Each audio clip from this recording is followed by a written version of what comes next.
Alabama había ido a morir a Marte. Alguna vez, imaginando cómo serían sus instantes finales, se veía flotando en la tranquilidad artificial que las drogas le proporcionarían. No habría dolor.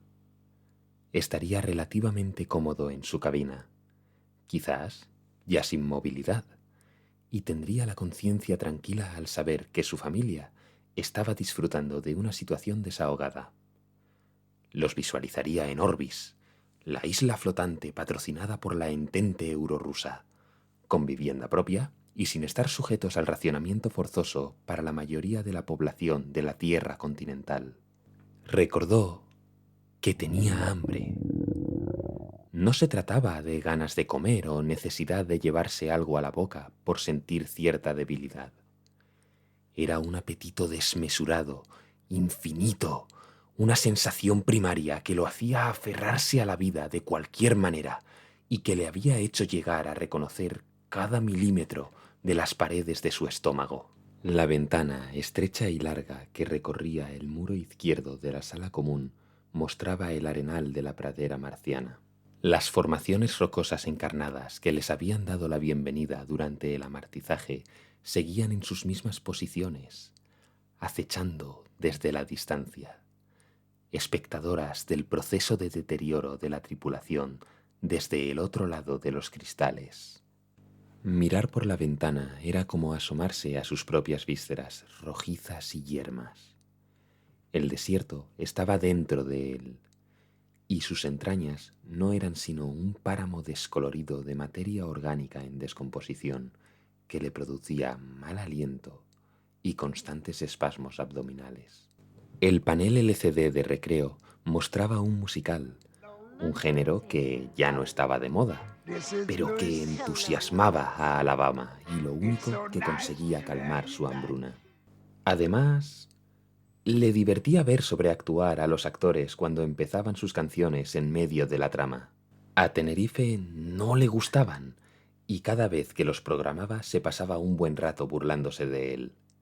Ella prefería los documentales sobre la historia antigua de la Tierra, que solo conseguían aburrir a Alabama.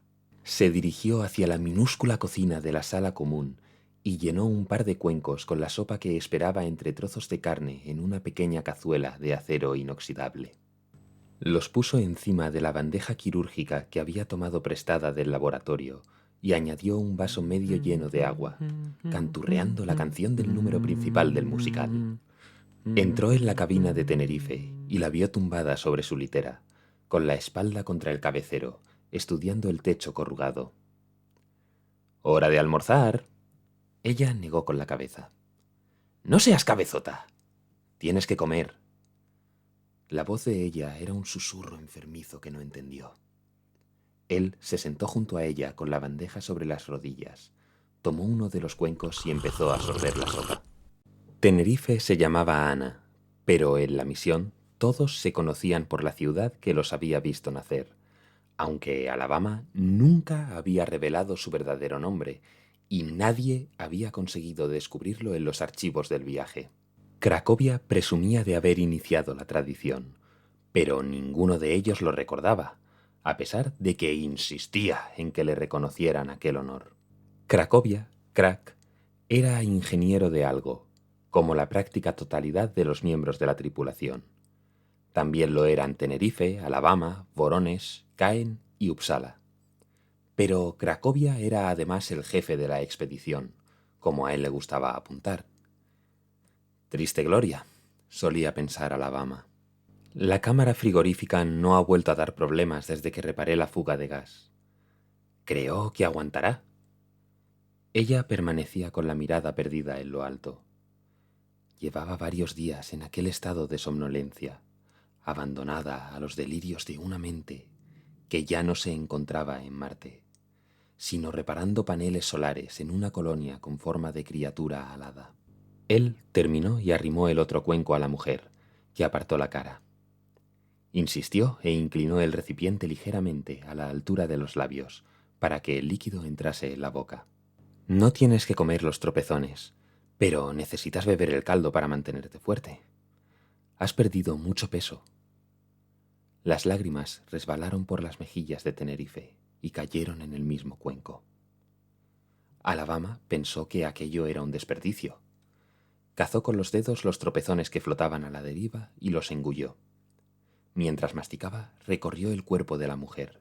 Sus ojos viajaron por la curva de los glúteos en busca de las últimas reservas de grasa. Se entretuvo en las arrugas del pantalón de deporte, fantaseando que hubiera piel y músculo detrás, y no solo un frunce traicionero de la tela. Había perdido la esperanza de rescatar las lorzas de la cintura. Las había saboreado en sueños cientos de veces, acompañadas de una pizca de sal que Leverkusen había logrado sintetizar en el laboratorio. Alabama no es una ciudad de Eurorrusia, le había dicho ella cuando los presentaron en la base de entrenamiento de la misión. Nací en el USS Alabama. Por aquel entonces, antes de emprender el viaje, la canaria no tenía aspecto de estar muriéndose. Su piel aún mostraba el lustre de un bronceado reciente, y el síndrome se mantenía casi invisible. ¿Un portaaviones norteamericano? Era un montón de chatarra que los de la Entente compraron en el mercado negro. Nunca alcanzaba la velocidad de crucero oficial, contestó él, tendiéndole la mano. Por eso no llegamos a tiempo a Orbis y mi madre parió a bordo. La mano paliducha de Alabama contrastaba con el color canela de la de ella. Esa misma noche durmieron juntos por primera vez, y les faltó tiempo para darse placer.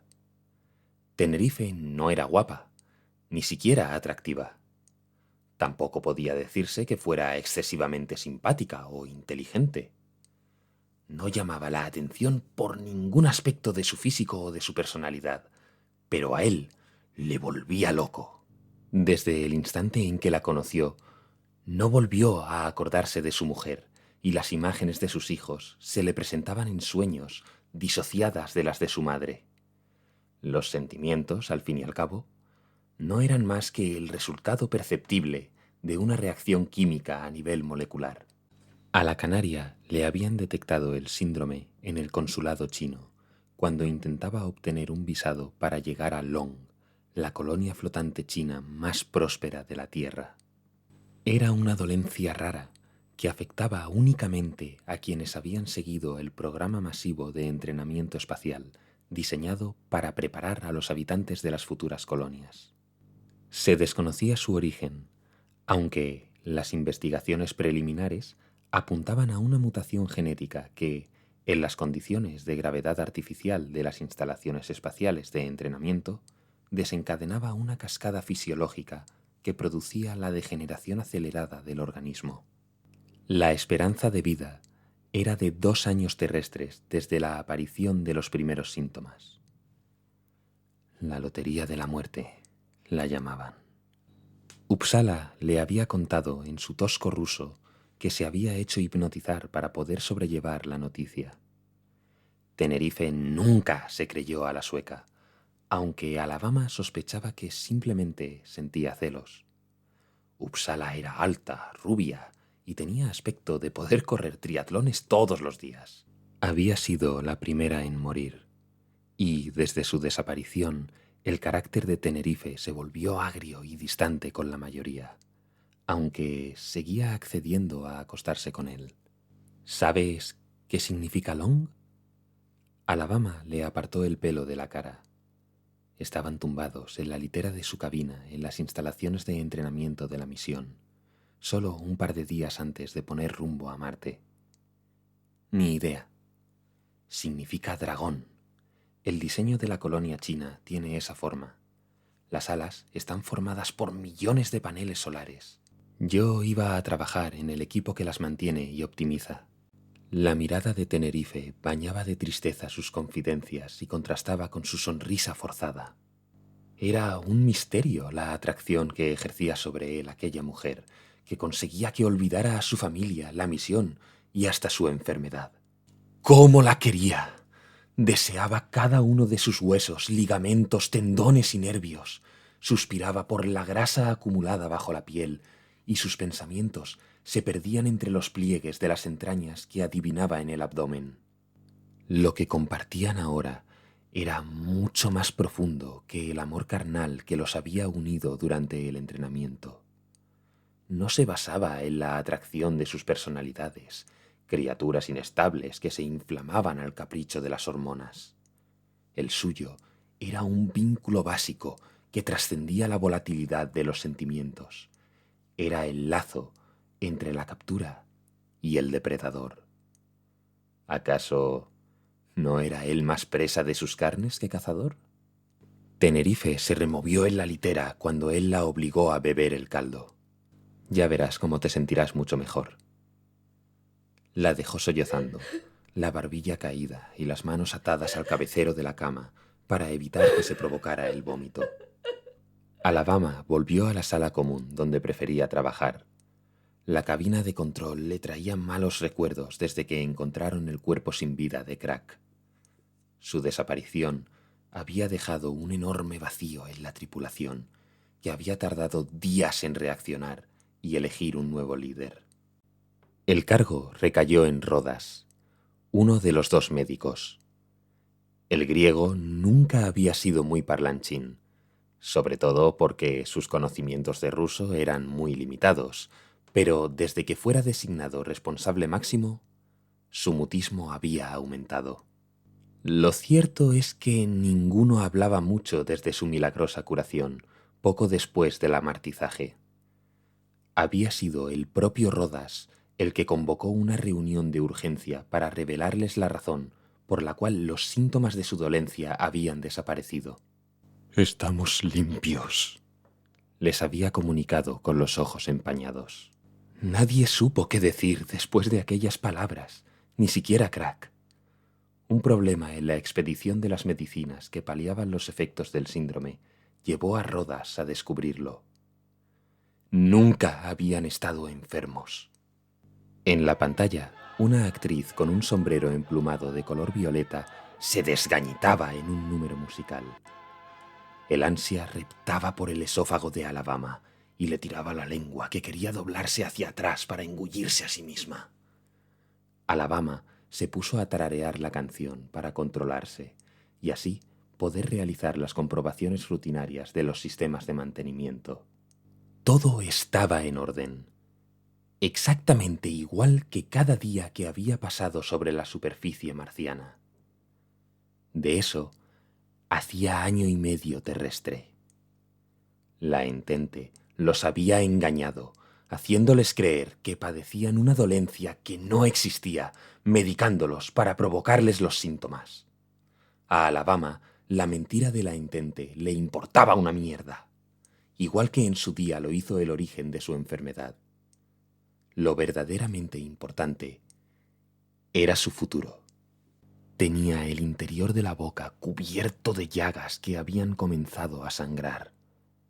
No podía evitar morderse los carrillos por dentro cuando los espasmos abdominales se agudizaban y la necesidad de comer era lo único en lo que podía pensar, la idea que gobernaba su vida. Hacía semanas que se habían terminado las reservas alimenticias, que el racionamiento solo consiguió alargar un par de meses más. Fue Tenerife la que encontró a Rodas unas semanas después de la muerte de Crack. Estaba tirado de bruces en el suelo del laboratorio y Leverkusen, el segundo médico de la misión, nada pudo hacer cuando le avisaron. Para entonces, la muerte se había convertido en un miembro más de la tripulación y ninguno quiso ocupar el puesto del líder por temor a seguir el destino de los anteriores. El que peor lo llevaba era Cain, que solía quejarse en su francés sonoro. Era un tipo grandullón, con mirada miope y orejas peludas que nunca cerraba la boca cuando comía. Todos sospechaban que robaba comida, así que nadie pareció extrañarse de que apareciera muerto en el almacén de provisiones, con una mano sobre el pomo de la puerta que daba a la cámara frigorífica. Asumieron que uno entre ellos se había cansado de los hurtos del francés, que además era el que más se quejaba y el que menos trabajaba. Era la cuarta muerte en varias semanas. Para entonces, la moral del grupo había desaparecido entre las tormentas marcianas de arena. Cuando Alabama hablaba con Tenerife, ésta le respondía con un hilo de voz, como si no quisiera llamar la atención sobre su persona. Todos se preguntaban cuál sería el siguiente, y la desconfianza hacía que rehuyeran la compañía de los demás. A pesar de ello, él seguía buscando a la canaria todos los días. Un quejido ensució el ruido de los equipos ventiladores. No podía tratarse de Leverkusen. El médico permanecía encerrado en el laboratorio en el que pasaba los días y las noches marcianas intentando sintetizar proteínas a partir del escaso material orgánico del que disponían. Debía tratarse de Voronezh, el cuarto y último inquilino de la colonia. En realidad, no estaba considerado como un miembro de la tripulación de pleno derecho. La mordaza con la que intentaban mantenerlo callado había cedido a los gestos de su boca deslenguada. Alabama siguió cantando en voz baja mientras entraba en la cabina de Voronezh y le recolocaba la mordaza. Le inyectó un poco de morfina para que se calmara y regresó a la sala común para ver el final del musical. La noche caía en la pradera marciana. Leverkusen salió finalmente del laboratorio. ¿Queda sopa? No mucha. He dado de comer a Tenerife. El médico tenía el semblante demacrado. El pulso le temblaba. ¿Cómo sé que se la has dado a ella? Pregúntaselo. Leverkusen se metió las manos en los bolsillos del pantalón. Su forma de hablar ruso era incisiva. Mira, Alabama, no entiendo para qué la quieres viva. Podríamos congelarla, como al resto, y deberíamos hacer lo mismo con Voronezh. Le dejaste tetrapléjico. ¿Para qué quieres matarlo? No aguanto sus gemidos. Como quieras, pero los tejidos se estropean rápido aunque se congelen, y pierden sabor. Enviar moribundos razonablemente funcionales a una misión para establecer una colonia operativa en Marte y esperar que murieran a pie de obra una vez completada era práctico y económico. Era cuestión de cifras. Los desahuciados eran un buen negocio. La entente eurorrusa solo tuvo que pedir voluntarios para que muchos se presentaran a las pruebas de selección. Morir en un entorno controlado, teniendo acceso a ciertas comodidades y a las prohibitivas medicinas paliativas, así como ofrecer un futuro privilegiado a sus familias, eran ventajas demasiado atractivas como para dejarlas escapar. Nadie cuestionó las implicaciones éticas del proyecto. Si los elegidos iban a morir igualmente, ¿no era más honorable que lo hicieran en aras del bien comunitario? Las esperanzas de terrestres y exocolonos estaban puestas tanto en los asentamientos planetarios marcianos o satelitales como en alguna de las lunas de Saturno. Por otro lado, limitar los suministros alimenticios a un año terrestre había permitido liberar espacio en la nave de la misión para añadir componentes para la construcción de un planeta nuclear. Les hicieron creer que los síntomas serían llevaderos durante la mayor parte de la enfermedad, agravándose furiosamente hacia el principio del segundo año. Un sistema automático les expedía los fármacos únicamente si se llevaban a cabo las tareas encomendadas para cada jornada. Eso sí, para evitar que sufrieran innecesariamente, se les proporcionarían fármacos letales. Solo podrían ingerirlos cuando el proceso de degeneración les impidiera valerse por sí mismos. Sin embargo, las dosis solo se activarían cuando el organismo del tripulante en cuestión mostrara un determinado nivel de degeneración. Cada litera se convertiría en un sarcófago biodegradable y pasarían a ser abono para los futuros pastos marcianos. Vamos, tengo un hambre que no veo, pero lo haces tú. Estoy harto de manejar bisturíes. Alabama programó el curso de mandarín con el que cada noche intentaban aprender aquel idioma. Las frases de inicio se dejaron oír en toda la base. Tomó un cuchillo y se dirigió con Leverkusen a la cabina de Voronezh. «Matasanos, ¿Cuándo llegarán los chinos? Leverkusen era el único que siempre había mantenido una actitud optimista. En cuanto supieron que la enfermedad era falsa, decidieron contactar con todos los gobiernos interesados en colonizar el cuarto planeta más cercano al Sol para presionar a la entente eurorrusa, que se veía ante una situación imprevista y que disparaba sus costes. Cualquier misión que planearan tardaría demasiado en llegar. No hicieron preguntas sobre cómo pensaban sobrevivir y la tripulación suspendió toda comunicación con el control de la misión. Cada día me preguntas lo mismo. 2 meses. 3 a lo sumo. ¿Crees que traerán rollitos de primavera? ¿Sushi? Vendrán, que es lo importante. Si quieren hacerse con la base y darles por culo a nuestros compatriotas, tendrán que mandar una misión tripulada. ¿Y cómo sabemos que su misión tendrá capacidades para volver? Ya nos preocuparemos por eso cuando llegue el momento, Alabama. Date prisa, que tengo hambre.